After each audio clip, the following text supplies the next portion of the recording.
सारे त्योहार फीके हो गए। होली आ रही है, लगी नहीं रिया की होली जैसा है। दिवाली आती है तो लगता ही नहीं कि दिवाली जैसा है। राखी आती तो लगता ही नहीं राखी जैसा है। सारे त्योहार फीके हो गए गुरुजी। हमने कहा त्योहार फीके नहीं हुए, त्योहार का कलर फीका नहीं हुआ, त्योहार का रंग फीका नहीं हुआ है। बस त्योहार वही है, गुलाल वही है, मिठाई वही है, गुजिया पपड़िया वही है, खुरमे चकरी वही है, पपड़िया वही है, गुजिया वही है, इंसान वही है। बस बाजार में से जो रौनक समाप्त नहीं हुई है, रौनक आपके भीतर की समाप्त हो गई। आपके भीतर इतनी ईर्ष्या भराती गई, इतनी ईर्ष्या भराती गई, इतनी ईर्ष्या भराती गई कि वो ईर्ष्या के कारण, उस अहंकार के कारण, उस अहम के कारण तुम एक दूसरे से मिलना पसंद नहीं कर पाते। पहले के लोग कहते थे हमारे यहाँ जब होली होती थी इतने लोग आते थे, मिलने जाते थे, गुलाल लेकर जाते थे। आजकल तो कोई दिखता नहीं है। कारण केवल इतना सा है, तुम्हारा अहंकार, तुम्हारा ईगो, तुम्हारा अभिमान तुम्हें अपने घर से बाहर नहीं निकालता। तुम घर से बाहर नहीं निकलते अपने अहंकार के कारण, अपनी काया के कारण, अपनी अभिमतता के कारण। आप दूसरे से मिलना पसंद नहीं करते। जरा सा कोई ने कलर लगाया तुम्हें क्रोध आ गया, जरा सा किसी ने गुलाल लगाया तुम्हें गुस्सा आ गया, जरा सा कोई आया भाभी जी भैया जी करके गुलाल लगा गया, तुम न न न न न न न न न न। कहां जाओ? इतने वीआईपी हो गए, इतने वीआईपी हो गए, इतने वीआईपी हो गए कि अपने त्योहारों से भी दूर हो गए। मेरा निवेदन है, होली का त्योहार आ रहा है, उस फागुन के त्योहार में मेरा देवाधिदेव महादेव माता पार्वती के साथ होली खेलता है, मेरा कृष्ण कन्हैया राधा रानी के साथ होली खेलता है। आप भी अपने इष्ट मित्रों के साथ होली खेलिए और दिल से खेलिए, दिल से खेलिए, हृदय से खेलिए, भाव से खेलिए, दिल से त्योहार मनाइए। हमारे सीहोर में, सीहोर जिले में एक होली होती थी। उस होली का नाम हमने पिछली बार बदल दिया था। कौन सी होली कर दी थी? महादेव की होली। पिछली बार हमारे सीहोर जिले में हमेशा होती आई थी वो होली, थोड़ा उसका नाम हमने चेंज कर दिया था तो उसको महादेव की होली कर दिया था। मेरे सीहोर जिले के रहने वाले सभी रहवासियों से, जिले भर के निवासियों से निवेदन करना चाहूंगा, वो पुरानी होली को बंद कर कर महादेव की होली नाम दिया गया है। शिव मंदिर में जाना है, चंदन का जल शिव जी को 1 लोटा चढ़ाना। एक बात अपनी जिंदगी में उतार कर रखो, शंकर भगवान को घी का दिया भी लगाओ तो तुम्हारे घर में जो असली घी हो, थोड़ा सा भले 1 बत्ती लगाओ, भले इतनी सी बत्ती जलाओ, पर असली घी की जलाओ। शिव जी को अगर चंदन भी लगा रहे हो तो असली लगाओ। शंकर भगवान को चावल भी चढ़ा रहे हो तो असली चढ़ाओ। शंकर भगवान को अगर अष्टगंध भी चढ़ा रहे हो तो असली चढ़ाओ। केमिकल का कोई चीज मेरे महादेव को मत चढ़ाओ जिससे भगवान शिव की मूर्ति नष्ट हो। ऐसी कोई चीज मेरे महादेव को ना चढ़ाओ। अगर शंकर भगवान के साथ आप होली खेल रहे हो तो चंदन का पानी शंकर भगवान को चढ़ाइए, अष्टगंध का जल भगवान शिव को चढ़ाइए।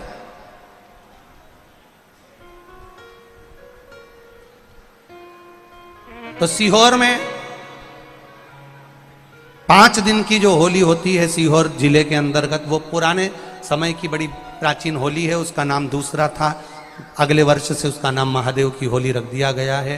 तो 9 तारीख को, 8 तारीख को तो जो धुरंडी होती है उसके अनुसार ही होली रहेगी, पर 9 तारीख को सीहोर में महादेव की होली मनाई जाएगी, जिसमें सभी लोग अपने अपने शिवालय में जाकर 1 लोटा चंदन का जल शिव मंदिर में समर्पित करेंगे। सीहोर के निवासी, सीहोर के रहवासी 5 मंदिर, चमत्कालेश्वर मंदिर, गुप्तेश्वर मंदिर, बड़ा बाजार मंदिर, शुक्ला मंदिर और मनकामेश्वर मंदिर में हम भी सीहोर में जाएंगे 9 तारीख को सुबह 10 बजे चमत्कालेश्वर मंदिर से। आष्टे वाले नहीं माने हैं तो आष्टा में 11 तारीख को सुबह 10 बजे महादेव की होली करने के लिए हम पहुंचेंगे। बाबा देवाधिदेव महादेव पहुंचेगा। तो सीहोर वालों और आष्टा वालों करो तैयारी, आ रहा है त्रिपुंडधारी महादेव की होली। बड़े आनंद के साथ मेरा निवेदन सीहोर के आसपास के रहवासियों से, आष्टा के आसपास के रहवासियों से, कि सीहोर जिनको महादेव की होली का आनंद लेना है वो सीहोर के आसपास के लोग 9 तारीख को सुबह 10 बजे महादेव की होली का दर्शन करने आ सकते हैं। और जो आष्टा के आसपास के हैं वो आष्टा में पहुंच सकते हैं 11 तारीख को सुबह 10 बजे। भगवान शिव की भक्ति अपने अपने शिवालय में जाकर, मेरे सीहोर नगर के सारे निवासियों से कहना, सीहोर जिले के वासियों से कहना, हमारा आना मूल नहीं है। ये तो 5 मंदिर जाते हैं, एक नियम है, नहीं तो उसका कोई शोभा यात्रा या जुलूस का क्रम नहीं। 5 मंदिर में जाकर शंकर भगवान को चंदन का जल चढ़ाना, ये मूल है। महादेव से होली खेलना। आप भी भगवान शंकर के मंदिर जाइए और महादेव को एक लोटा चंदन का जल अवश्य चढ़ाइए। जो सीहोर जिले के निवासी हैं उनसे कहना है। बाकी क्या आप लोग तो होली बाबा के साथ मनाते ही हैं, जैसा मनाते हैं वैसा ही क्रम आप लोग रखिए। हर हर महादेव। शिव कथा कह रही है, गौ माता ने केवल झूठ बोला और झूठ बोलने के कारणवश गौ माता के आगे से परिक्रमा ना होकर पीछे से चालू हुई, पीछे से परिक्रमा चालू। और जो पीछे से परिक्रमा चालू हुई, भगवान देवाधिदेव महादेव ने दर्शा दिया कि ये श्रेष्ठता नहीं है, तुम झूठ बोली हो और झूठ बोलने का फल तुम्हें मिला। इसलिए महादेव ने गौ माता को श्राप दिया, केतकी के पुष्प को श्राप दिया।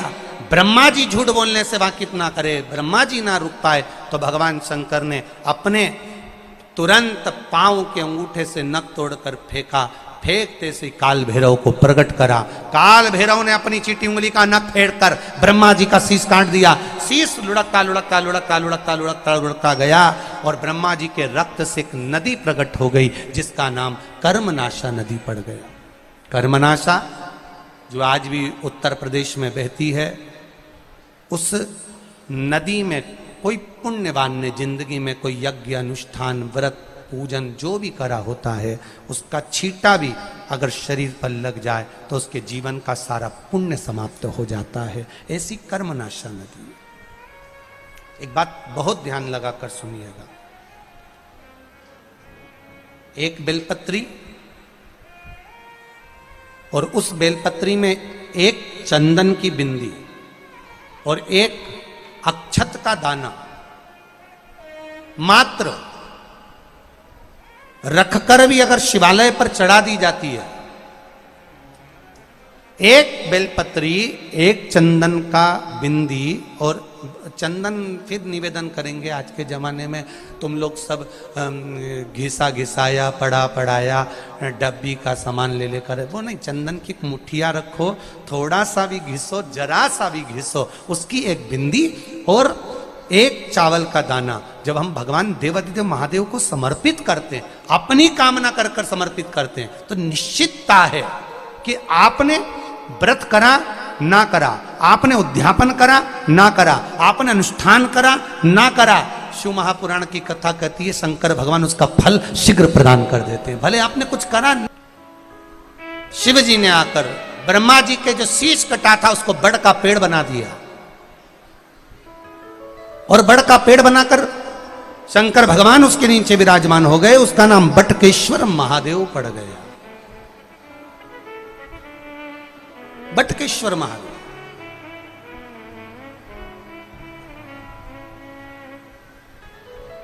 बोल बटकेश्वर महादेव की जय। एक बटकेश्वर महादेव। बड़ के पेड़ के नीचे जो शिवलिंग होता है वो बटकेश्वर महादेव कहलाता है। पीपल के वृक्ष के नीचे जो शिवलिंग होता है वो पिपलेश्वर महादेव कहलाता है।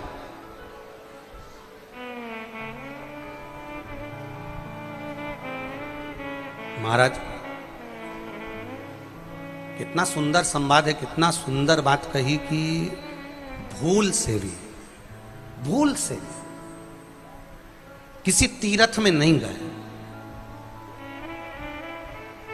कहीं हमने गौदान नहीं करा, कहीं हम किसी तीर्थ में नहीं गए, हमने कहीं गौदान नहीं करा, हमने कहीं ब्राह्मण भोजन नहीं कराया, हम कहीं गंगा यमुना कावेरी सरस्वती नर्मदा छिपरा पुण्यवान नदी में हम स्नान नहीं कर पाए।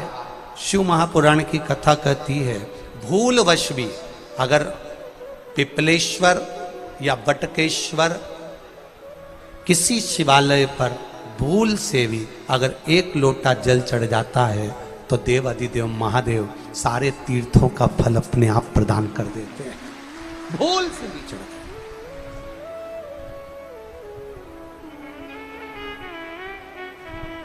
एकांतेश्वर महादेव जो कि एकांत में बैठा हुआ है, एकांतेश्वर महादेव अकेला बैठा है अलमस्त होकर। आप जा रहे हो गाड़ी लेकर, आप 4 व्हीलर गाड़ी में जा रहे हो, ट्रैक्टर में जा रहे हो, ट्राली में बैठकर जा रहे हो, क्रूजर में बैठकर जा रहे हो, 2 व्हीलर गाड़ी में बैठकर जा रहे हो, और एकांतेश्वर महादेव का मंदिर दिख गया। कोई एकांत में, भले उसका नाम नहीं मालूम तुमको कि कौन सा महादेव, पर अकेला बैठा है जंगल में, वृक्ष की छांव में, एक ओटले पर, कोई दीवार नहीं, कोई जाली नहीं, कोई गेट नहीं, कुछ भी नहीं। ये शंकर जी के मंदिर में तो ये कपाट अब लगने लगे, दरवाजे अब लगने लगे। पहले के समय में शंकर जी के मंदिर में दरवाजा नहीं होता था। क्यों? क्योंकि पिता का दरवाजा, पिता का द्वार और माता का द्वार, एक माँ के मंदिर में भी दरवाजा नहीं होता, एक पिता के मंदिर में भी दरवाजा नहीं होता। माता पिता रात भर नहीं सोते, वो अपने बच्चे की सुरक्षा के लिए खड़े रहते हैं। तो शिव के मंदिर में पहले दरवाजा नहीं होता था, कपाट नहीं होता था। शिव जी के हृदय में कपट नहीं है और मंदिर में कपाट नहीं, ये निश्चित। ओटले पर बैठा है मेरा देवदेव, एकांत में बैठा है अकेला।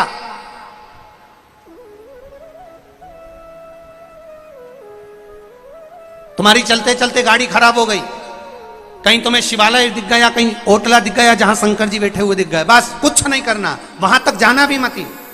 एक बार उस ओटले को देखकर मुख से पंचाक्षर मंत्र नमः शिवाय, षडाक्षर मंत्र ओम नमः शिवाय या श्री शिवाय नमस्तुभ्यम, केवल उसको देखकर आपने बोल दिया, समझ लो आपने हृदय से जल चढ़ा दिया, पुष्प चढ़ा दिया, बेलपत्री चढ़ा दी, चावल चढ़ा दिया, आपने उसका चंदन लगा दिया, आपने उसका श्रृंगार कर दिया, गंगा यमुना सब कावेरी सरस्वती नर्मदा का जल चढ़ा दिया। बस केवल बोलते से वो एकांत में बैठा एकांतेश्वर महादेव, उसको जल नहीं भी चढ़ाया, चावल नहीं भी चढ़ाया, बस आपको दिख गया चलते चलते कि कोई मंदिर एकांत में है, कोई नहीं उसके पास में, अकेला बैठा है ओटले पर, आराम से एक शिवलिंग रखा हुआ है और कुछ भी नहीं है।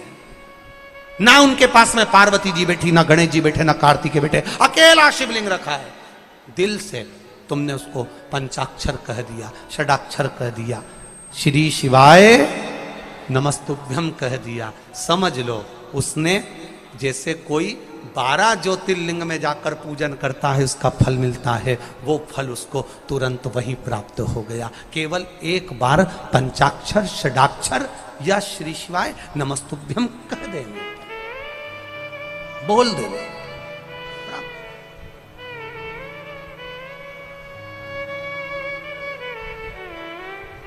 बस उसके मंत्र का स्मरण, बस उसका जाप, उसका स्मरण, उसकी भक्ति, उसका भजन, उसका कीर्तन हमें फल देगी।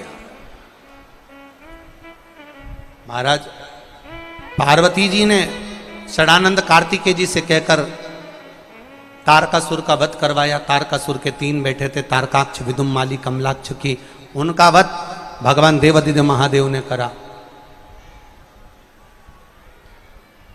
पशुपति नाथ शिव जी का नाम पड़ गया,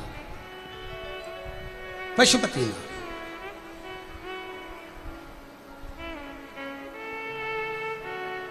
नाम पड़ गया पशुपतिनाथ। और पशुपतिनाथ जब नाम पड़ा, पशुपति व्रत का वर्णन शिव महापुराण में पाशुपत्य अस्त्र का और पाशुपत्य व्रत का विधान वर्णन हमारे यहाँ शिव महापुराण कथा करती है। कितने सोमवार का व्रत होता है? जम के बोलो जरा। 5 सोमवार। कितने दिए लगते हैं? 6। प्रसाद का एक हिस्सा अपन बनाकर एक साथ प्रसाद लेकर जाते हैं। पूजा की थाली सवेरे आराम से तैयार कर कर अभिषेक का सामान तैयार करके सुबह जाके शिव जी का पूजन अभिषेक करो। उसी थाली को लेकर वापस आ जाओ। जैसी रखी है वैसी रखे रहने दो। थोड़ा सा जल आदि भले उसमें जरूरत पड़े तो रखो, नहीं तो जो चंदन अबीर गुलाल सुबह था वही थाली में रखे रहने दो, वैसा कि वैसा। शाम को 6 दिए रखो, तुम्हारी मर्जी पड़े आटे के रख लो, तुम्हारी मर्जी पड़े मट्टी के रख लो, तुम्हारी मर्जी पड़े जिसके दिए रखो।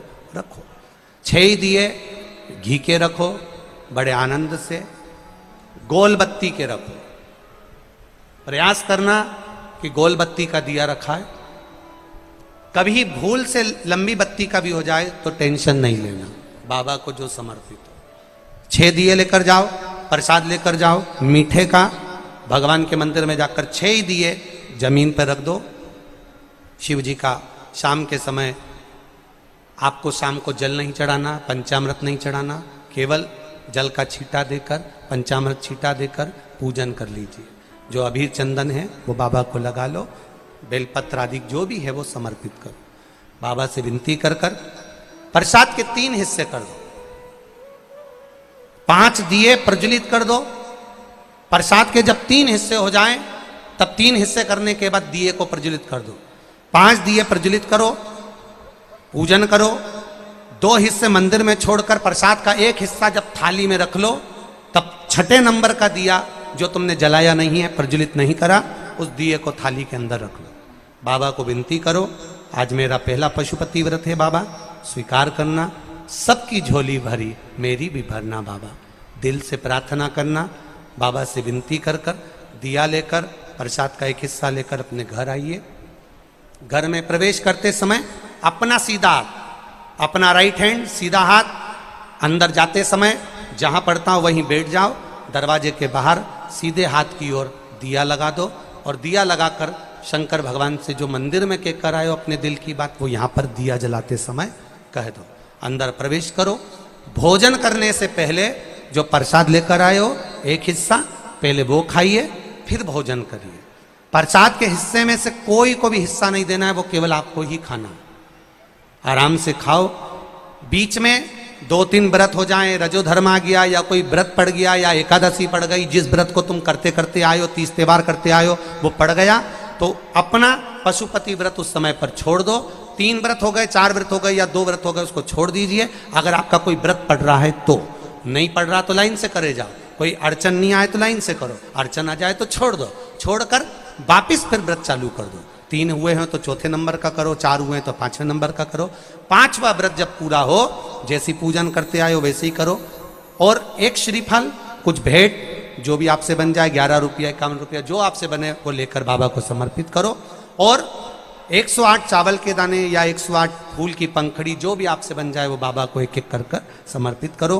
दिल से प्रार्थना करो, बाबा आज मेरा व्रत पूर्ण हुआ है, आप इसे स्वीकार करिएगा। घर पर आकर वही दिया जलाकर अंदर प्रवेश कर भोजन करिए।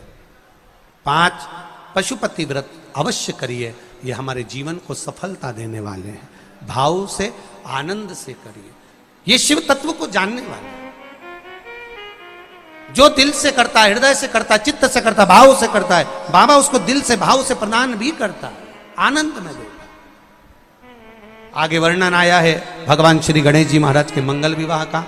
आज कथा में जिन्होंने इंदौर में बड़ी सुंदर कथा को करवाया, आदरणीय जीतू भैया जी पटवारी, वो भी पधारे हैं और बड़े आनंद के साथ बहुत सुंदर कथा का आयोजन आपके क्षेत्र में, रऊ क्षेत्र के अंतर्गत कराया गया, जिसमें अपार जन समुदाय वहाँ पर आया। सबसे बड़ी बात आपकी कथा की रही कि वहाँ बारिश इतनी थी तो भी बाबा की कृपा से आपकी पूरी मित्र मंडली ने और आपके सभी बंधुओं ने बहुत सुंदर प्रेम से उस कथा को पूरा संजोया, संभाला। साथ में आपके भाई श्री भरत जी पटवारी, उन्होंने भी बहुत मेहनत कर कर अपनी मित्र मंडली के साथ उस कथा को संजोया। बहुत बहुत साधुवाद। शिवाय नमस्तुभ्यम। अब तुमने 1 बार जपा, 2 बार जपा, 3 बार जपा, 4 बार जपा, 5 बार जपा, और अगर मान लो तुम कथा में जाकर बैठ गए, शिव महापुराण में जाकर बैठ गए, और शिव महापुराण में ये लाखों लाखों भक्त कथा सुनने आए हैं, और जब आप उनके साथ बैठकर श्री शिवाय नमस्तुभ्यम बोलोगे तो 5 लाख लोग अगर शिव महापुराण कथा सुनने आए हैं, उनके मुख से अगर एक बार श्री शिवाय नमस्तुभ्यम निकला तो 5 लाख बार बोलने का फल तुझे अपने आप प्राप्त हो जाएगा, अपने आप प्राप्त हो जाएगा। अब व्यासपीठ के सामने आप कितनी बार श्री शिवाय नमस्तुभ्यम बोलते हो? जब बोलते हैं तो 5 बार बोलते हैं श्री शिवाय नमस्तुभ्यम श्री, तो 5 बार बोला तो ये 25 तो यूं ही हो गया। अब 3-4 बार बीच बीच में बोलने में आ गया तो मालूम पड़े करोड़ों में पहुंच गया। अब 7 दिन के अंदर तुम्हारा 3.5 करोड़ का मंत्र जाप का कोटा फुल हो गया और तुम्हें उसका पुण्य मिल गया। लोग पूछते हैं महाराज जी आप कहते हो कि कथा में आकर बैठो, आप कहते हो टीवी के सामने कथा सुनो, आप कहते हो मोबाइल पर कथा सुनो, आप कहते हो फेसबुक यूट्यूब पर कथा सुनो, आप कहते हो कि पंडाल में बैठकर कथा सुनो, जहां कथा हो रही हो वहां जाकर बैठकर कथा सुनो। उसका कारण क्या है? क्यों लोग कथा में आते हैं और 3 महीने की आप कहते हो कि 3 महीने में भगवान झोली भर देता है? आखिर ऐसा कथा में बैठने से होता क्या है? उसका एक फल होता है, जब लाखों लोग एक साथ भगवान की प्रार्थना करते हैं तो उस प्रार्थना का फल संसार के हर व्यक्ति को प्राप्त हो जाता है।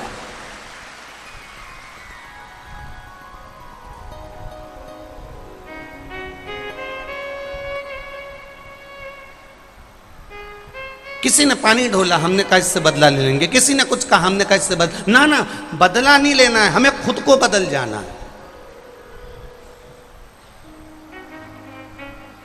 बदला नहीं लेना हमें किसी से, हमें खुद बदलना है अपने आप को। एक बड़ी सुंदर चरित्र आता है, एक बहुत अभिमानी व्यक्ति, बहुत अहंकारी व्यक्ति, बहुत अहंकार, वैभव का, सत्ता का, धन का, दौलत का, प्रतिष्ठा का, मान का, सम्मान का।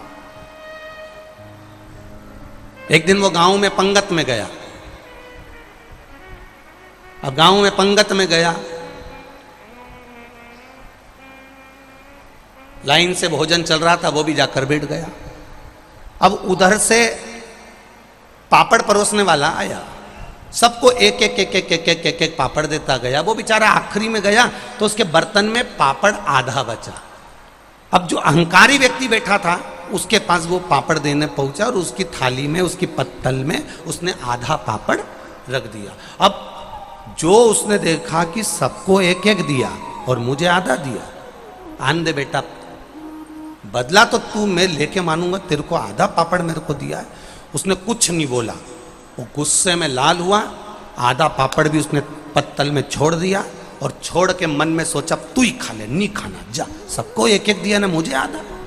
और उसने आधा पापड़ नहीं खाया, छोड़ दिया और उठ गया और वो अहंकारी व्यक्ति चले गया। और गांव में जाने के बाद उसने 15 दिन बाद 40,000 रुपये खर्च करे और 40,000 रुपये खर्च करके पूरे गांव का पंगत रखी। अब 40,000 रुपये खर्च करके पूरे गांव की पंगत रखी और पंगत में पूरे गांव का निमंत्रण रखा, सब जीमने आए। जिसने इसको आधा पापड़ दिया था वो भी जीमने आया, उसको नहीं मालूम कि इसको किस बात का बुरा लगा है, वो भी जीमने बैठा। ये आया, पापड़ लेके आया, सबको एक दिया, इसको आधा दिया, आधा दे के आगे निकल गया, इसको कोई फर्क नहीं पड़ा जिसको आधा पापड़ दिया। वो अहंकारी व्यक्ति वापस आया, आकर उससे पूछा पता चल गया तुझे? इसको कहते हैं बदला लेना। अब वो पापड़ खा रिया था, उसने कहा कैसा बदला लेना? उस दिन मैं पंगत में बैठा था, तूने मुझे आधा पापड़ दिया था, आज तू पंगत में बैठा, मैंने तुझे आधा पापड़ दिया, कैसा लगा? उसने कहा अरे भैया मुझे तो मालूम ही नहीं कब कौन सी पंगत और कौन सा आधा पापड़, तुम्हें किसी बात का बुरा लग गया था क्या पापड़ से? अगर बुरा लग गया था तो उसी दिन बोल देते तो मैं आपको क्षमा मांग लेता, सॉरी कह देता, आपके चरण पकड़ लेता। कम से कम इतने दिन तक बेर अपने मन में तो लेकर नहीं बैठते और 40,000 खर्च भी नहीं हो पाते। दुनिया का व्यक्ति बदला लेने की सोचा, इसने गाली दी हम पलटकर गाली देंगे, इसने अपशब्द किया हम पलटकर अपशब्द कहेंगे, इसने ताना दिया हम पलटकर ताना देंगे, इसने मेरे साथ ऐसा किया हम पलटकर इसके साथ ऐसा करेंगे। शिव महापुराण की कथा कहती है बदले की भावना को छोड़कर स्वयं को बदल लीजिए। जिस दिन हम स्वयं को बदल लेंगे उस दिन मेरा महादेव पार्वती जी के साथ आपके दरवाजे पर खड़ा मिलेगा। अपने आप को बदलना है हम सुधरेंगे, जम के बोलो जरा, युग सुधरेगा। हम बदलेंगे, बोलो बोलो जम के बोलो, युग बदलेगा। कब बदलोगे? कोई बदलने की एक तारीख, कोई बदलने की एक तिथि, कोई बदलने का एक समय हमारा होना चाहिए। हम कब बदलेंगे? हम कब सुधरेंगे? अपनी अभिमत्ता को, अपने अहंकार को, अपनी तृष्णा को, अपने लोभ को, अपनी वात्सल्य, ये तृष्णा लोभ है, इसको पटकना। एक बहुत, आप सब लोग जूता चप्पल पहनने वाले में से हो, सब जूता पहनकर आए होगे। कंकर रोड पर पड़ा है तो भी तुम सही से चल सकते हो, पर वही कंकर तुम्हारे जूते के अंदर पड़ा है तो तुम सही से चल सकते हो क्या? जम के बोलो रे बेटमा वाली जीजी भाई, बोलिए, चल सकते हो? नहीं। कंकर रोड पर पड़ा है, तुम आराम से चल सकते हो, पर कंकर जूते के अंदर पड़ा है और तुम थोड़ी 2-3 किलोमीटर चल के बता दो, चल नहीं सकते। उसी तरह लोभ, क्रोध, काम, वासना, आसक्ति, तृष्णा, गलत विचार, गलत सोच, ये बाहर रहे ना तो अच्छी है।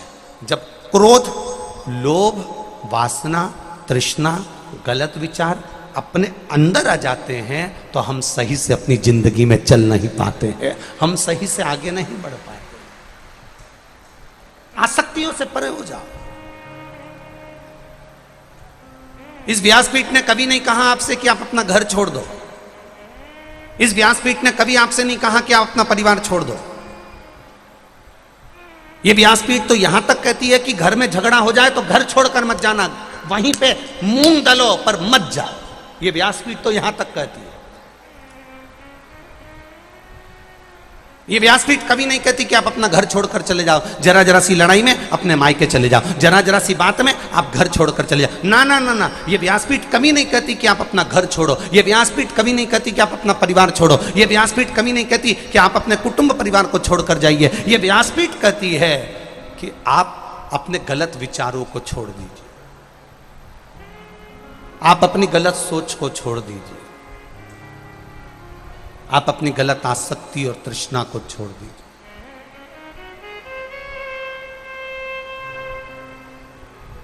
और जब जब शिव के करीब में जाओ, जब जब भगवान शंकर के नजदीक में जाओ, अहम से दूर होकर जाए, अहम से दूर। क्यों भगवान को पीतांबर नहीं चाहिए? क्यों भोलेनाथ जी को सोना चांदी नहीं चाहिए? क्यों शंकर भगवान को 56 भोग नहीं चाहिए? क्यों भगवान शंकर को तुम्हारा अंबर पीतांबर नहीं चाहिए? क्यों शंकर भगवान को तुम्हारे अच्छे से अच्छे पुष्प नहीं चाहिए? क्यों शंकर भगवान को तुम्हारे अच्छे अच्छे आभूषण नहीं चाहिए? क्यों शंकर भगवान को तुम्हारे मखमल के गादी तकिया नहीं चाहिए? क्यों? कारण केवल एक है, भगवान शंकर कहते हैं कि मेरा भक्त छोटे से छोटा भी होगा और बड़े से बड़ा भी होगा, मेरे दरवाजे में कहीं भेद ना हो जाए। कोई मखमल के गादी तकिया दे तो वो वीआईपी ना हो जाए, कोई अगर 56 भोग चढ़ाए तो वो बहुत वीआईपी ना हो जाए। शंकर भगवान कहते हैं मेरा भक्त सबके लिए बराबर होना चाहिए, उसके लिए कोई बड़ा नहीं, कोई छोटा नहीं, सब समता का भाव है। और जब सब समता का भाव रखेंगे, सब समता के भाव में रहेंगे, तो अपने आप एक सुख का अनुभव हो जाएगा।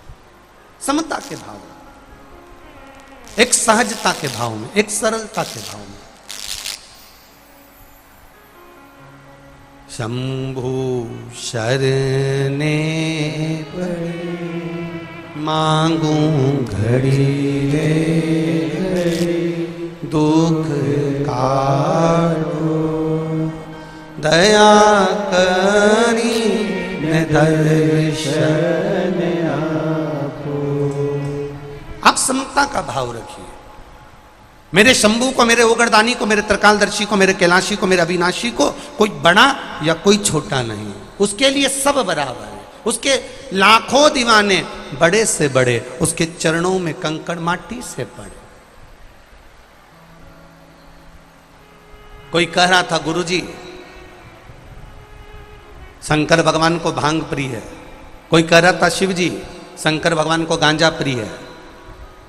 इसलिए उनका फोटो हमने देखा कि भगवान शंकर चिलम लगा रहे थे, हमने देखा शंकर भगवान भांग घोट रहे थे। शिव महापुराण की कथा, इतने विद्वान विद्वान ब्राह्मण जन यहाँ पर विराजमान है और सभी बहुत बहुत विद्वान ब्राह्मण लोग जगह जगह पर कथा श्रवण करते हैं। इस शिव महापुराण में कहीं पर नहीं लिखा कि शंकर भगवान को भांग प्रिय है कि गांजा प्रिय है। शिव जी को अगर कुछ प्रिय शिव महापुराण में लिखा है तो लिखा शंकर जी को राम नाम प्रिय है, बाकी के ना गांजा प्रिय है ना भांग प्रिय है। गलत व्यसन को तो मेरा शिव छुड़वाता है।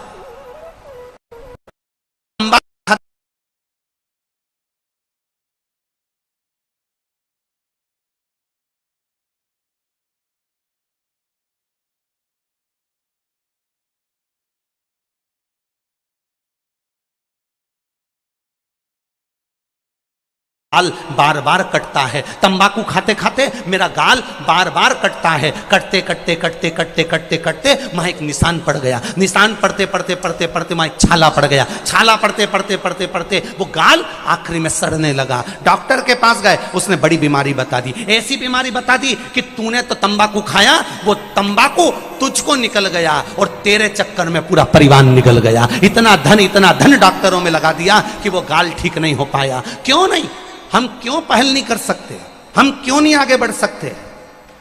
मेरा शंकर, मेरा देवाधिदेव महादेव, मेरा कुबेर भंडारी, मेरा भोलेनाथ नशे से दूर है। तो जब तुम कथा सुनने जाओ और तुम्हारा दिल कर जाए, तब तुम भी उस दिन मन में ठान लेना कि आज से मैं भी तंबाकू का सेवन नहीं करूंगा, आज से मैं भी मदिरा का सेवन नहीं करूंगा, आज से मैं भी गलत व्यसन नहीं करूंगा। क्यों?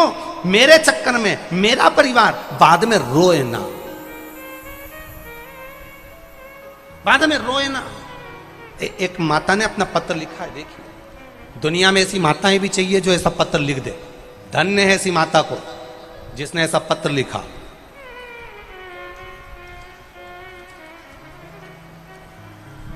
शंभु शरण पड़ी मांगो घड़ी रे घड़ी दुख काटो,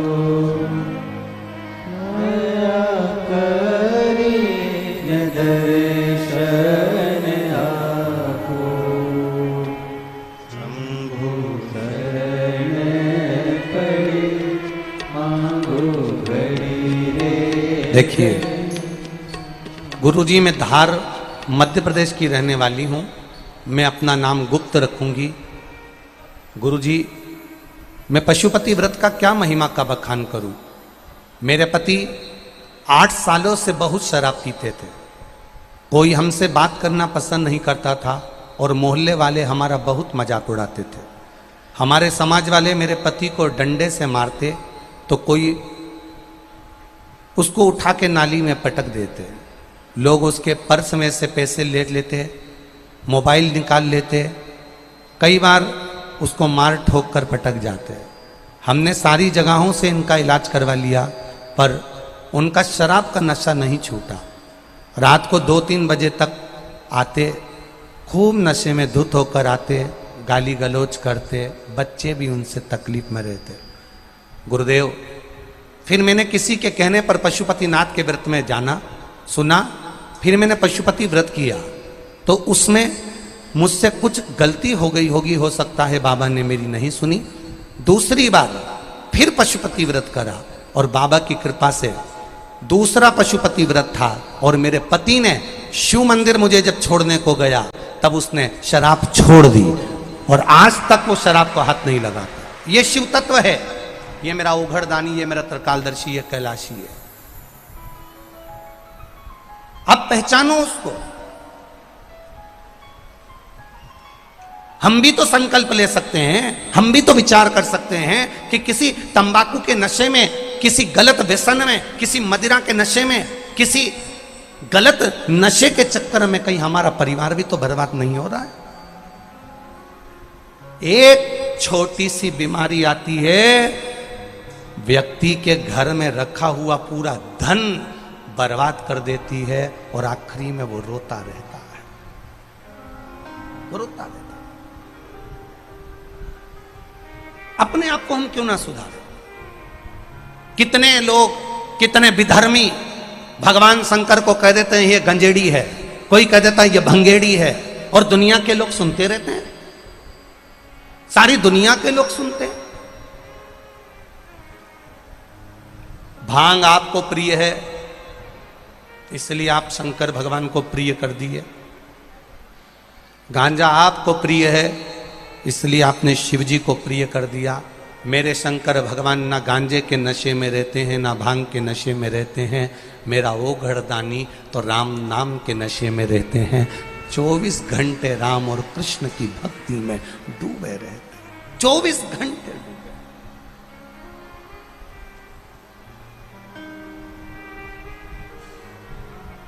किस व्यसन में पड़े हम?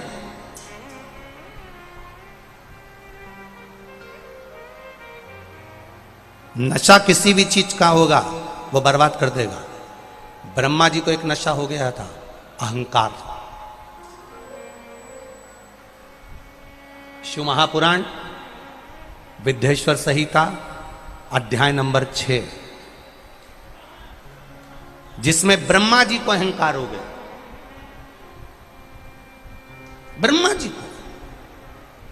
और ब्रह्मदेव को कितना अहंकार कि भगवान विष्णु शेषनाग की सैया पर सो रहे हैं, मेरा नारायण शेषनाग की सैया पर विश्राम कर रहे हैं, लक्ष्मी जी उनके चरण दबा रही हैं, चारों तरफ आनंद ही आनंद है। और ब्रह्मा जी भगवान विष्णु के सम्मुख में जाकर खड़े होकर कहते हैं, पुत्र नारायण, सर्वशक्तिमान मैं हूं, ये पूरी सृष्टि मेरी रचाई हुई है, पूरी सृष्टि का रचेता मैं हूं। पुत्र नारायण, आपके मन में अगर कोई संशय है तो आप बोलिए। अब ब्रह्मा जी का अहंकार देखिए कितना सर चढ़ के बोला है, ब्रह्मा जी का अभिमान देखिए कितना सर चढ़कर बोला है कि भगवान विष्णु शेषनाग की सैया पर विश्राम कर रहे हैं, लक्ष्मी जी चरण दबा रही हैं, और भगवान ब्रह्मा वहां आकर कहते हैं कि पुत्र नारायण। विद्येश्वर संहिता शिव महापुराण की वर्णन करती है, पुत्र नारायण। जैसे ही सुना ब्रह्मा जी को क्रोध नहीं आया। अगर एक बेटा बाप से कह दे ना, बेटा, बेटा बाप से कहे, ए बेटा अभी तो मुझे जानता नहीं है, बेटा बाप से कह दे तो बाप को गुस्सा आएगा और एक चनकटा धर के दे ही नहीं तो इनंग का इनंग करी देवा का तुरंत। क्या बोला रे नाना, ए टोरिया इनंगा, क्या बोलिया रे तू? नहीं, ये धर के दिया नहीं तो यहां का यहां पहुंची गया इधर, और रोता रोता बाहर जाए। एक बेटा अपने बाप से कह दे कि तुम मेरे पुत्र हो, कितना बुरा लगेगा। आज भगवान नारायण के सामने ब्रह्मदेव जी ने जाकर कह दिया, पुत्र नारायण, ये सारी सृष्टि मेरी रचाई हुई है, सारा ब्रह्मांड मेरा है, सब कुछ मेरा है, मैंने रचाया। आपके मन में कोई संशय हो तो आप बोलिए। नारायण को क्रोध नहीं आया। क्रोध नहीं आने का कारण केवल इतना था क्योंकि भगवान नारायण ये जानते थे कि ये ब्रह्मा जी नहीं बोल रहे हैं, ये ब्रह्मा जी के भीतर जो भर गया नशा, किस चीज का? जम के बोलो, अहंकार का। सृष्टि की रचना करते करते करते करते करते करते ब्रह्मा जी के भीतर जो अभिमान समा गया था, ब्रह्मा जी के भीतर जो अभिमत्ता समा गई थी, ये वो अभिमत्ता बोल रही है, ये वो अभिमान बोल रहा है। और अहंकार जब टूटता है बड़ा दुख होता है। जब अहंकार टूटता है जब बड़ा दुख होता है। एक पत्नी तैयार हुई, श्रृंगार करी, अभिमान बचता। जब अहंकार टूटता है बड़ा बड़ा दुख होता है, बड़ा दुख। एक पत्नी तैयार हुई, बड़ी सुंदर श्रृंगार करा उसने, बड़ी सुंदर सजी वो, और सजने के बाद अब उसको जित्तों ने भी कहा ना कि तू बड़ी सुंदर लग रही, बड़ी सुंदर लग रही, तेरे पे साड़ी बड़ी अच्छी लग रही, तो कितनी जोरदार लग रही, कितनी जोरदार लग रही। और वही तैयार हुई, पत्नी अपने पति के पास गई और पति से जाकर उसने पूछ लिया, क्यों जी मैं कैसी लग रही? पति ने एक बार भी नहीं बोला कि तू अच्छी लग रही। इसने फिर जाकर पूछा, क्यों जी मैं कैसी लग रही? पति नहीं बोला। पति को मालूम अगर मैंने बोल दिया तो लड़ाई करने बैठ जाएगी, नहीं बोली। पत्नी ने फिर बोला, क्यों जी मैं कैसी लग रही? पति ने आखिरी में आकर कह दिया, तू ऐसी लग रही जैसे हरी घास में भैंस चल रही। अब तो वो के कांटे से खून नहीं और लड़ाई चाहिए। अहंकार जब टूटता है, अभिमान जब टूटता है तो विवाद होता ही है। जब अभिमान टूटे ना तो विवाद निश्चित है, बिल्कुल निश्चित। एक बहुत काला सा दामाद, बहुत काला सा, एकदम ब्लैक ब्यूटी, बहुत काला सा, अपने ससुराल गया। ससुराल गया तो सासू ने उसको खूब श्रीखंड, रबड़ी, दूध, मलाई सब खिलाया। अब दामाद वापिस घर जाने लगा तो सासू जी से कहा, माँ अब मैं जा रहा हूँ घर। तो सासू जी बोली, दामाद साहब 2-4 दिन और रुक जाओ, तुम्हारे चक्कर में हमको भी श्रीखंड, रबड़ी, दूध, मलाई खाने को मिल जाएगा, दही दूध मिल जाएगा।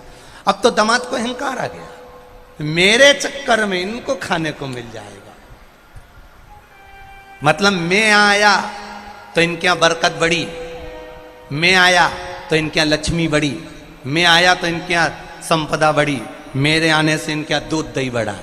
तो दामाद ने पूछ लिया, सासू जी मेरे आने से या मेरे रुकने से तुमको दूध दही खाने मिल जाएगा, इसका मतलब मैं समझा नहीं।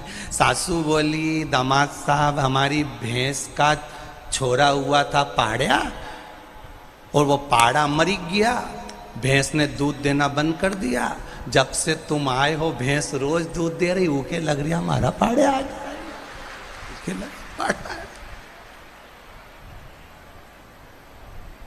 जब से तुम्हें देखा नहीं भैंस ने, तब से दूध घड़ा दे रही है। तो उसको लग रहा है कि वो पाड़ा जो मरिया थी नहीं, तो उसको लगा वो वापिस जिंदा हुई, तो इन्हें दूध देना चालू कर दिया। अब फिर अभिमान टूटा।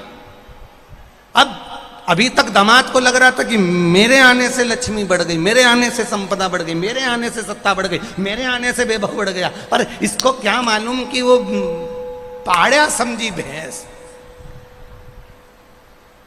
पाड़ा समझी।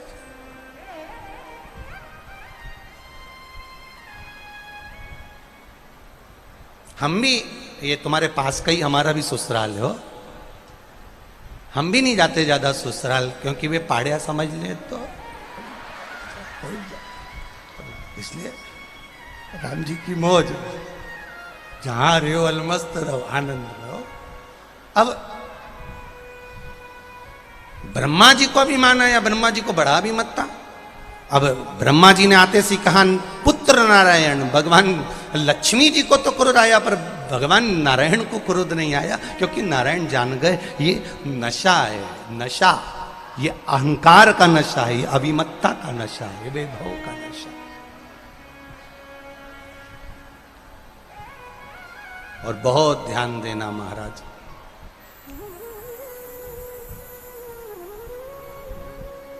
पानी में डूबे हुए व्यक्ति को बचाया जा सकता है। ध्यान देना मेरे बेटमा के सभी जितने भाई बंधु यहां विराजमान है, सब स्मरण करिएगा। पानी में डूबने वाले को बचाया जा सकता है, पर शिव महापुराण की कथा कहती है कि प्याली में डूबने वाले को बचाना सबसे कठिन काम है। दुनिया का सबसे कठिन काम है प्याली में डूबने वाले को बचाना, नशे में डूबने वाले को बचाना।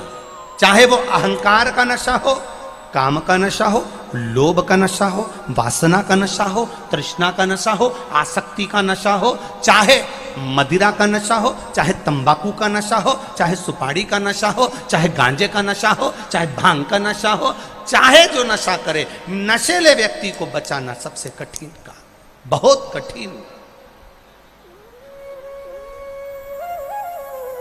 एक बार माता पार्वती जी ने भी शंकर जी से पूछ लिया था, क्या आप नशा करते हो? शिव जी बोले नहीं। मैं लक्ष्मी जी के यहाँ गई थी तो लक्ष्मी जी ने कहा तुम्हारे पति तो भांग का नशा करते हैं, वो तो चिलम लगाते, वो तो गांजा पीते हैं। अरे दुनिया कुछ भी कहती रहेगी पार्वती, तो तू सबकी बात मान लेगी क्या? दुनिया के लोगों का काम है कहना।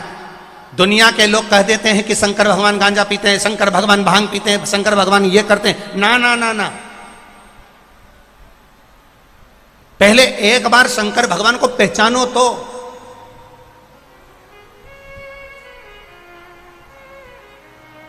पहले शिव जी को जानो तो। अरे भाई, मंथन में विष निकला, वो विष शंकर भगवान को दिया।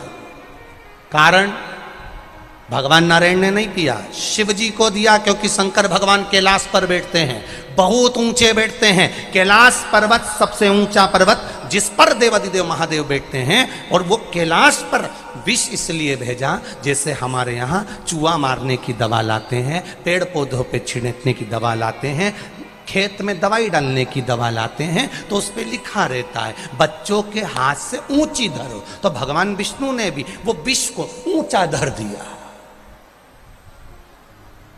भगवान शंकर विष को पिए, नीलकंठधारी बन गए। थोड़ी सी बूंद नीचे गिरी, भांग धतूरा उत्पन्न हो गया। भांग शिवजी के आसपास में लगी हुई है। क्यों? कंठ में जलन होती है तो भांग की टटिया की हवा शिवजी को लगती है, तो उनको थोड़ी ठंडक मिलती है, क्योंकि विष भरा है कंठ, पिए नहीं है।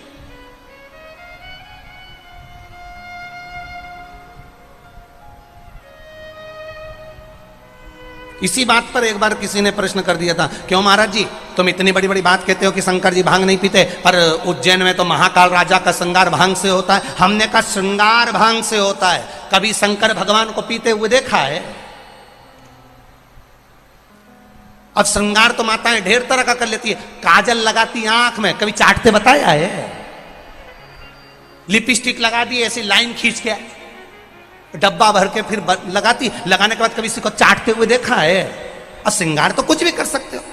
श्रृंगार तो ये पाउडर भी लगाए ऐसी 2 घंटे तक ऐसी डब्बी में लेके, ऐसा कौन सा कपड़ा होता है उससे यूच यूच मचिकती रही यूच। अब इसको कभी देखा तुमने ऐसा कांच के सामने की ये यूं नहीं लगा के चाटती था?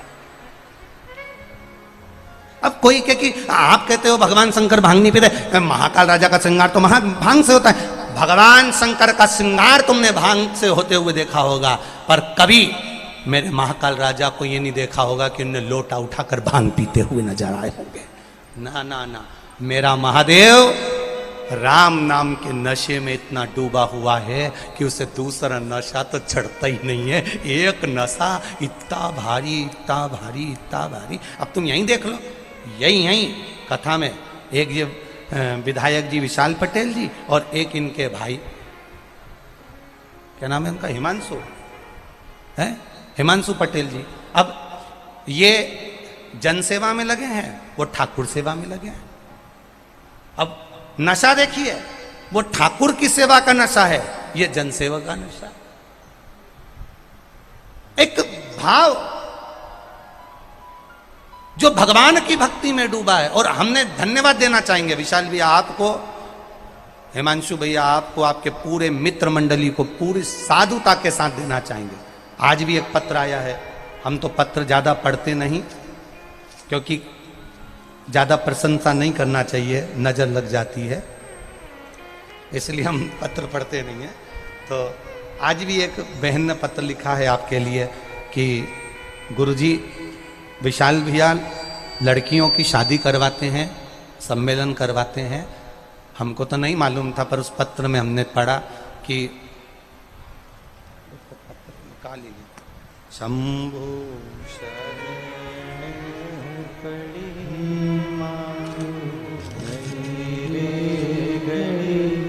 दुख काटो दया करी न दर्शन आपो शंभु शरण। मैं जितेंद्र खादी वाला बहुत बहुत साधुवाद देना चाहता हूं गुरुदेव। 15 वर्ष से इस देपालपुर तहसील के लिए हमेशा विशाल भैया कार्य करते रहे हैं। लड़कियों की शादी कराना, सांस्कृतिक कार्यक्रम, चाहे धार्मिक आयोजन, और गुरुदेव पूरी निष्ठा से और पूरे भाव से कराना। बहुत बहुत साधुवाद है। हमारे पास में ऐसे बहुत सारे पत्र पर हम नहीं पढ़ेंगे हो। तो ऐसी सहजता, जनमानस के प्रति समर्पण का भाव, अगर जन सेवा में लगे हो तो जन सेवा का भाव निष्कपट भाव से करिए। ठाकुर सेवा में लगे हो तो ठाकुर का सेवा निष्कपट भाव से करिए, और शंकर जी की सेवा में लगे हो तो शिव की सेवा निष्कपट भाव से करिए। वो आनंदता दे जाएगी, वो आनंदता दे जाएगी। करो सेवा।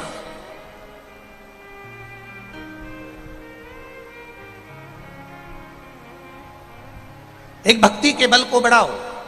ब्रह्मा जी को नशा हो गया। ब्रह्मा जी को नशा किस चीज का हुआ? अपनी अहमत का, अहंकार का नशा। और उन्होंने भगवान नारायण को पुत्र कह दिया कि पुत्र नारायण, इस संसार का रचयिता मैं हूं।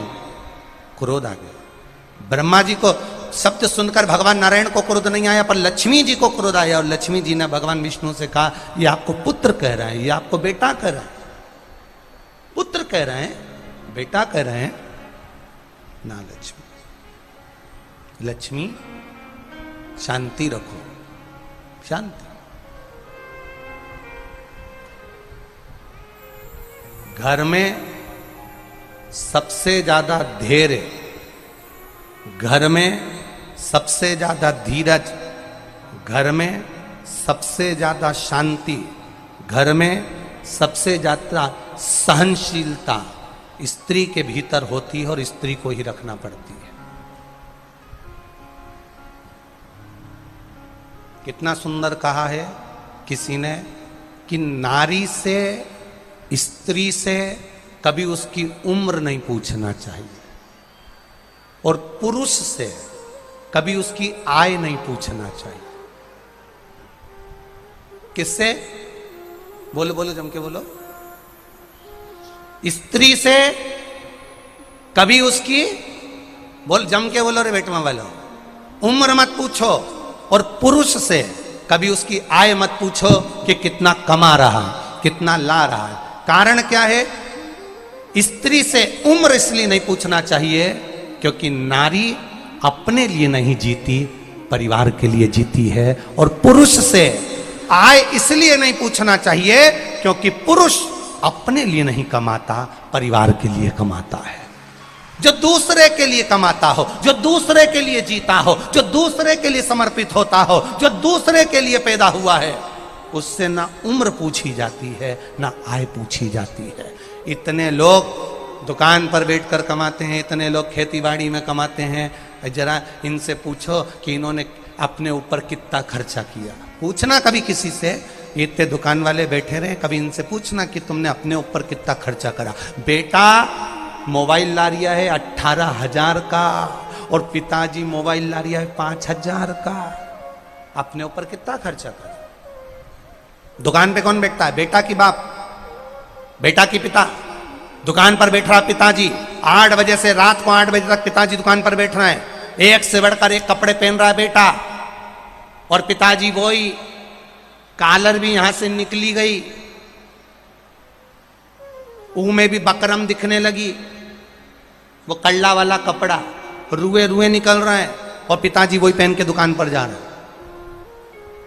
एक शादी में जाना होता है, बेटा 4 जोड़ कपड़े सिलवाता है और पिताजी एक भी जोड़ कपड़े नहीं सिलवाता। मेरे पास सफारी सूट रखा हुआ है, मेरे पास कोट पैंट रखा है, मेरे पास ये सामान रखा है, मैं पहन लूंगा। कमाता पिता है, अपने ऊपर खर्च नहीं करता, अपने बच्चे को देता है। तो नारी का जीवन, कोई पूछे स्त्री से कि तुम्हारी उम्र कितनी है, नारी से उम्र नहीं पूछी जाती क्योंकि वो अपने लिए नहीं जीती।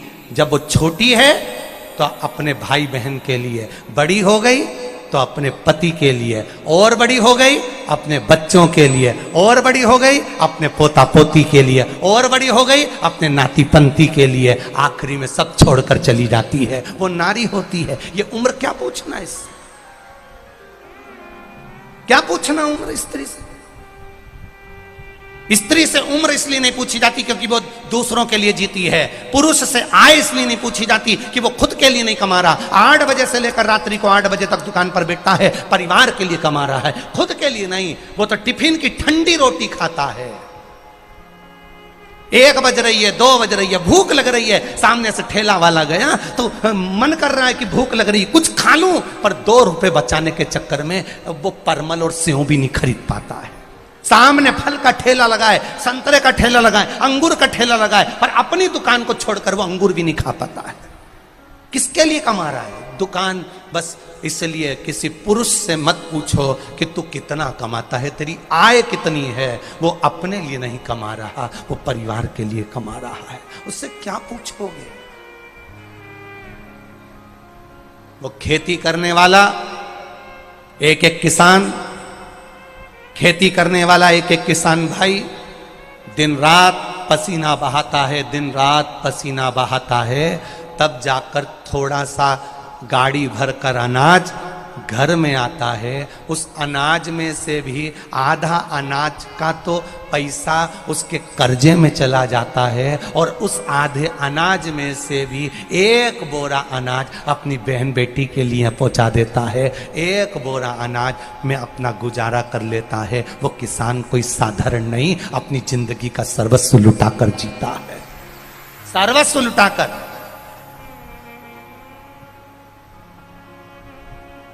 अपनी जिंदगी का सर्वस्व लुटाकर जी रहा है किसान। कितनी मेहनत है किसान की, कोई पूछे? आज का व्यक्ति धूप में खड़ा रहना पसंद नहीं करता। किसान उस धूप में खड़ा रहकर मेहनत कर कर बीज बोता है, निकालता है। कहीं पाला पड़ गया, पानी गिर गया, बारिश हो गई, हवा चल गई, उसकी फसल चली गई। अंदर से किससे कहे वो, किसको जाकर रोए वो, किससे? नौकरी करने वाले को लगता है किसान सुखी है। अपने को तो रोज 8 बजे से दुकान पर जाना पड़ता है। नौकरी करने वाले को सोचना पड़ता है अपने को 10 बजे ड्यूटी पे जाओ, शाम को 5 बजे आओ। उससे अच्छा तो किसान एक बार बीज बोया, पानी डालने चले गया और गया। और किसान सोचे कि नौकरी वाला सुखी है, और नौकरी वाला और किसान दोनों मिलकर सोचे कि दुकान वाला सुखी है। तो उन्हें दुकान डाल के देखी ने, एक ही बार में जो घाटा पड़ा दादा ने सब बेच मारा। कौन सुखी? गरीब सोचे अमीर सुखी, अमीर सोचे राजा सुखी, राजा सोचे चक्रवर्ती सुखी, चक्रवर्ती सोचे इंद्र सुखी, इंद्र सोचे ब्रह्मा सुखी। ब्रह्मा कितना सुखी? उसका 4 मुंडा है, कहीं से भी बोल दे, वेद मंत्र वाणी लिख दे, पढ़ दे, सबका भविष्य लिख दे। ब्रह्मा सुखी। तो ब्रह्मा जी से पूछा तुम सुखी? ब्रह्मा जी बोले मैं काय का सुखी, सुखी तो भगवान विष्णु आराम से शेषनाग की सैया पर पड़े रहते, लक्ष्मी जी चरण दबाती रहती। तो पूछा नारायण आप सुखी? नारायण के मैं काय का सुखी? तो तुलसीदास जी ने लिख दिया, यहां एक सुखी है जो भगवान के भजन में लगा है, उसके सिवाय कोई सुखी नहीं है, कोई सुखी नहीं। और सुख ढूंढना भी मती। जब ये शरीर हमको सुख नहीं दे सकता तो दुनिया का कौन व्यक्ति सुख देगा? ये शरीर हमको सुख नहीं दे रहा, जो अपना है, खुद का है, ये शरीर तो अपना है ना, ये सुख कितना दे रहा? थोड़े कभी आंख में तकलीफ हो जाए, कभी कानों में तकलीफ हो जाए, कभी मुंडा का इनंग से दुख है, कभी इनंग से दुख है। कभी यहाँ दीवान पर छाला हुई जाए, कहीं कोनी दुखे, कहीं हाथ दुखे, कहीं कमर दुखे, कहीं पीठ दुखे, रात्रि के नींद नहीं आए तो आंख झपीर झपीर हो जाए। सोचो जरा, अपन के ये सुख आएगा सुख आएगा सुख आएगा सुख आएगा सुख आएगा, जब शरीर अपना होकर अपने को सुख नहीं दे रहा तो मेरी बेटमा की जीजियो, दुनिया का कोई व्यक्ति तुमको कौन सा सुख दे देगा? ये शरीर अपने को सुख नहीं दे रहा, कभी पाँव दुखे, कभी हाथ दुखे, कभी मुंडा दुखे, कभी गला दुखे, कई बार इतना गला दुखे कि मुंडा में नमक का पानी डाल गर गर करके थूकना पड़े। काय का शरीर? शरीर सुख नहीं दे तो फिर दूसरा काय का सुख देगा? हमें लगता है सुख आ रहा है, हमें लगता है सुख मिलेगा, हमें लगता है सुख प्राप्त होगा, पर सुख आता जरूर है, धीरे धीरे आएगा, आकर जाएगा भी आपके पुण्य के अनुसार। हमें लग रहा है सुख मिलेगा, हमें लगता है सुख प्राप्त होगा। जैसे तुम यहां खड़ी हो जाओ, ये चौराहे पे यहीं बहुत सारा पुलिस वाला हम खड़े हैं नहीं, इन्हें खड़ी हो जाओ और इतने में दूर से तुम्हें दिख जाए बस आ रही बस आ रही, और देपालपुर की बस आई आ रही आ रही आ रही आ रही, और जो तुम भगी बस की ओर जाने के लिए कि महाराज देपालपुर की आई, और जो बस की भगी तो इतने में बस वाला ने कहा देपालपुर नहीं जा रही है, तो खजूरिया खजूरिया खजूरिया चिल्लाई दिया। अब बताओ, इतने में फिर दूसरी बस आई, ने तुमने सोचा देपालपुर की आई, वो फिर देपालपुर की बस आई, नहीं इतने में फिर चिल्ला दिया धार धार धार धार। अब भग के गई थी कि देपालपुर की आएगी, मालूम पड़े धार की आ गई, फिर आई तो खजूरिया के, इतने में फिर बस दिखी धूल उड़ाती उड़ाती आई नहीं आई आई आई नहीं आई। इतने में उन्होंने कहा कि